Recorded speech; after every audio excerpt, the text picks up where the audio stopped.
makes you feel like you're 3 foot tall. When it's just you, well, times can be tough.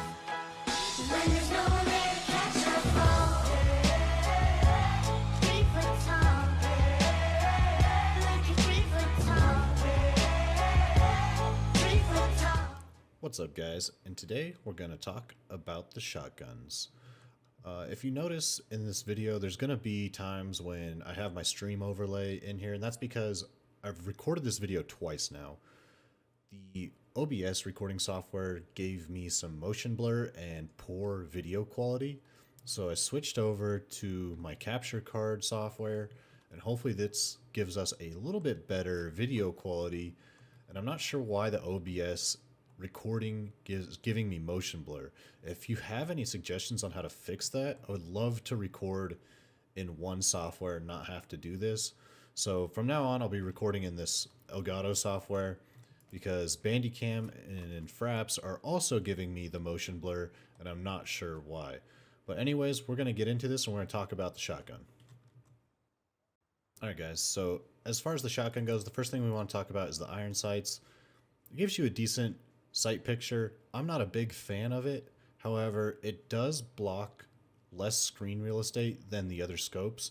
If you were to load out with a 1 or 2x scope, which both are available, and the 2x is viable on the shotgun if you're going to use it as a medium range engagement weapon, but you can see that the screen real estate that the scope takes up is a lot more than the iron sight. So if you're going to use the shotgun in close quarters, it's kind of up to you whether or not that extra real estate of the scope is going to hinder your performance.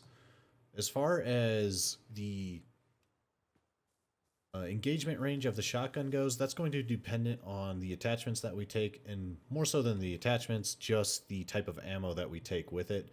The shotgun is the only weapon that lets us take a specific type of ammo. You're going to either get flechette or slug rounds. And in this case, the slug rounds don't really offer us anything extra. If flechette ever gets nerfed and the slug rounds become our single target long range engagement ammo, then this will change. But for now, if you're going to use this in a medium or long range application, the flechette is better than the slug. And that is for a couple reasons. One, the slug doesn't add enough penetration to make a difference. And two, even with the flechette rounds, let me get back to this wall here. If we aim down sights and take a shot at that orange dot, then we run up and inspect our coverage here, you can see that yes, we do have a couple stray shots, and this is typical spray pattern of a flechette round in this game, is you're going to have 3 center mass and a couple stray off to the sides. And what this allows you to do is this allows you to have a little bit of forgiveness in your shot. As you can see, I could have missed by that much of a headshot and still hit their head. So if you aim at their neck, or if you're a little above their head, it's a little bit forgiving in that sense. And all 3 of those, if those all 3 land on the head, those are all 3 counts as headshots. And you can see that in the weapon stats. If you go into your account weapon stats and look at your shotgun accuracy, you probably have like a 250 or 300% accuracy, and that's because you're hitting multiple times with one shot or one pull of the trigger. And as far as buckshot goes, or the standard rounds in the shotgun, they are still also effective. However, they are less effective at long range as they are in close quarters. They have a little bit higher spread. As you can see, I have 1 shot center mass and then the rest kind of fan out. So rather than having 2 or 3 center mass, I only have 1 chance to land that headshot. So this is much more effective in this range, whereas I can aim center mass of your chest and probably get a headshot, or if I aim headshot, I'm going to get a headshot and a chest shot. So these standard rounds offer a little bit of flexibility in close quarters, and I would say they're effective up to about 50 meters. So as you can see, when back at that wall, I could still land 1 headshot if I needed to, but it's starting to stretch the capabilities of that ammo type. So that's pretty much it for the ammo types. We're going to go into some of the other attachments and also some of the other mechanics in the shotgun. Alright, so we got the ammo types out of the way. The next attachments that you're going to have, other than your 1 and 2 times scopes, is going to be the foregrip, which we will get into at the end of this video. The foregrip is a vertical recoil reducer, but with the shotgun and the rate of fire that are on the shotguns, there's really no point in having the foregrip for the recoil control. There is a myth that people believe that the foregrip can increase rate of fire or the rate of the pump action speed and overall increase rate of fire, but we will test that at the end of the video, and we'll see what that comes out to be. The suppressor, this is optional. It's kind of just a cool sound. The amount of sound that it reduces isn't like super great, and if you're in close quarters combat already, it may or may not help you, just because they're going to hear that anyways, and it just depends on how well the person that you're shooting at is able to detect the direction of sound. Other than that, you have a laser sight, which it's kind of memey. It's fun for videos. You see a lot of no-scope people, or no-scope videos and no-scope memes and montages come from the laser sight. People use it on sniper rifles and stuff like that for videos. But other than that, it's not super great in a competitive sense. People can see the laser, I've been told. I haven't tested this theory out myself, but that is a concern if you are shining it through a doorway. Obviously, that person that's on that other side of that doorway can look to their left and see that I'm aiming a laser at them. So now as I'm entering their doorway, they can pre-fire me, which is obviously not good for me. So I would advise not using the laser in a competitive mode, but if you're going to just be playing versus or a regular multiplayer or co-op, then the laser's fine. And then you're just down to the ammo types, which we already covered. So the slug rounds are pretty much useless at this point, unless they patch out the flechette or somehow increase the penetration on the slug round or just make it overall more effective. But at this point, pretty much no one is running slug rounds. Everybody's running the flechette. All right, so we're going to go ahead and try to get fire rates.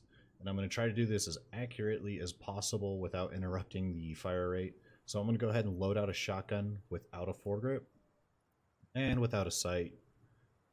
And I'm going to have to switch to get a respawn.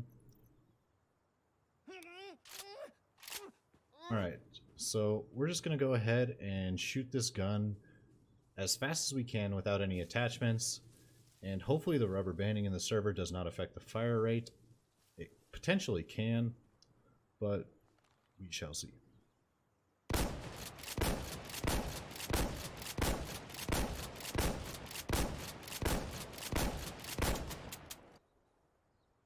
Is anyone counting these shots? There's supposed to be 8 shells in the chamber. Count them. I'm getting 10 to 12 shots per shotgun chamber. What is going on here? I've just tested this video 3 or 4 times, and it's been inconsistent. Sometimes I can shoot 10 times, sometimes I can shoot 11 times, sometimes I can shoot 12 times. The ammo count is supposed to be maximum of 8 in the shotgun. Something is broken with the shotgun. Alright, so that is no foregrip. I'm just going to go ahead and do this a couple times for my own sake, and I'll edit these out later. If I include them in the video, if the video is short enough, you'll have multiple references to the action speed.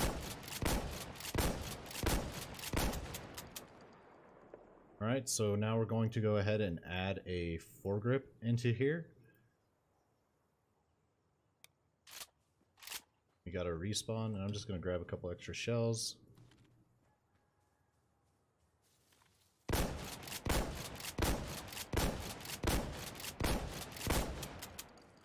It does seem slightly faster to me just sitting here, but that slight amount isn't a major increase. It's kind of like the ADS speed that we tested.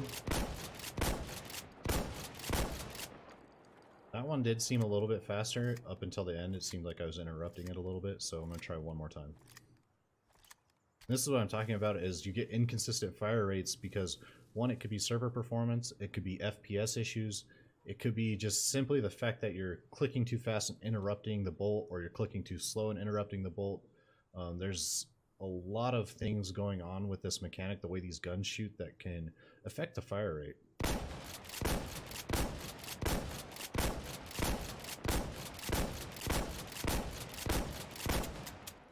see that sometimes it sounds like it almost shoots twice instantly, and sometimes there's a bigger delay in between.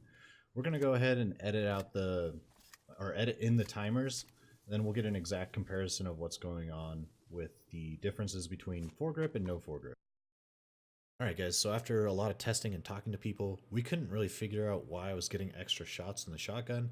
It could be a desync issue, it could be a server performance issue that's causing some type of desync with the server, but either way, there is definitely a bug there. However, it did make the calculations for the rate of fire a little bit easier, as 10 is a nice whole round number. So I stopped the timers at 10 rounds instead of letting them go to the 11 and 12 and higher rounds. So without the grip, it took 7 seconds, or roughly 7 seconds, to get through 10 rounds. And with the foregrip, it took 6.5 seconds to get through the 10 rounds. So there's a half a second difference roughly. And if you divide that by 10, which is your 10 shots fired, you get a 0.05 second difference between each shot fired. So I would say that if you're concerned about the pump action speed, that 0.05 seconds is probably not going to be your deciding factor or your difference maker.